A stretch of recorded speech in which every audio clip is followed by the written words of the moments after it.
નમસ્કાર, આપ જોઈ રહ્યા છો Spark Today News. Chhotaudepur general hospital ખાતે છોટાઉદેપુર જિલ્લા પંચાયત આરોગ્ય શાખા જનરલ હોસ્પિટલ છોટાઉદેપુર અને રેડક્રોસ વડોદરા દ્વારા આજરોજ સવારે 10 કલાકે રક્તદાન શિબિરનું આયોજન કરવામાં આવ્યું હતું। કોઈ નવજાત શિશુને નવજીવન મળે, કોઈ બહેનનું સૌભાગ્ય અખંડ રહે, સિકલ સેલના દર્દીને રાહત મળે તેવા ઉમદા હેતુથી આ રક્તદાનનું આયોજન કરાયું હતું।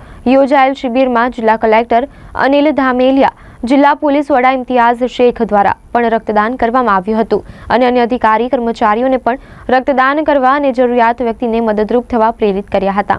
સોસાયટીમાં આપ સૌનું સ્વાગત છે। ખાસ કરીને જિલ્લાની અંદર રેડક્રોસની આપણે સ્થાપના કરવા જઈ રહ્યા છીએ, ત્યારે આ તબક્કે આપણે આમની સાથે એમની સદસ્યતા માટેની ડ્રાઈવ પણ ચાલુ કરીશું।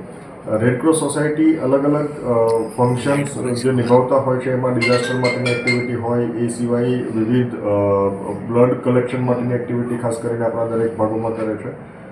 એમની અંદર આપણા જિલ્લામાં બ્લડની શોર્ટેજને ધ્યાનમાં રાખીને રેડક્રોસને આપણે શક્ય હોય એટલે ઝડપથી સ્થાપના થાય દિશાના પ્રયત્નો હાથ ધરી રહ્યા છીએ। હાલના તબક્કે આપણે ટેમ્પરરી વ્યવસ્થાના ભાગરૂપે વડોદરાનું બ્લડ સ્ટોરેજ યુનિટ પણ અહીંયા તાત્કાલિક મંજૂર કરાવવાનું, બ્લડ કલેક્શન સેન્ટર પણ એમની સાથે ચાલુ થવા જઈ રહ્યું છે।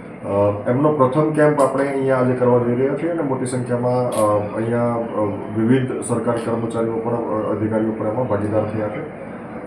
આની સાથોસાથ આપણો પ્રયત્ન એવો હશે કે જિલ્લાની અંદર સામાન્ય રીતે ખાસ કરીને સગર્ભા બહેનો, સિકલ સેલ એનેમિયાના પેશન્ટ્સ અને નવજાત શિશુઓને બ્લડના અભાવે રિફર કરવાની નોબત આવતી હોય છે।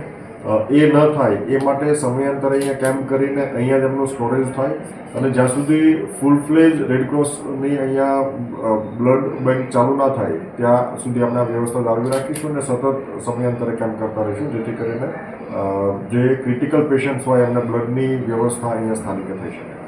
ઓફિશિયલ પ્રેસિડેન્ટ તરીકે કલેક્ટર હોય છે અને એમના વતી જ હું આપને સૌને વિનંતી કરું છું કે આપ સૌ રેડક્રોસના મેમ્બર બનીએ।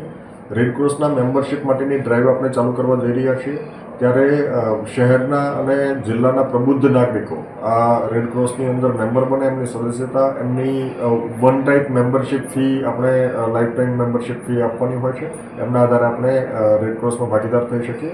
રેડક્રોસ વિવિધ જે વોલ્યુન્ટરી એક્ટિવિટીઝ કરે છે એમની અંદર આપ મોટી સંખ્યામાં શહેર અને જિલ્લાના નાગરિકો, પ્રબુદ્ધ નાગરિકો ભાગીદાર થાય એવું આપ સૌને આહવાન કરું।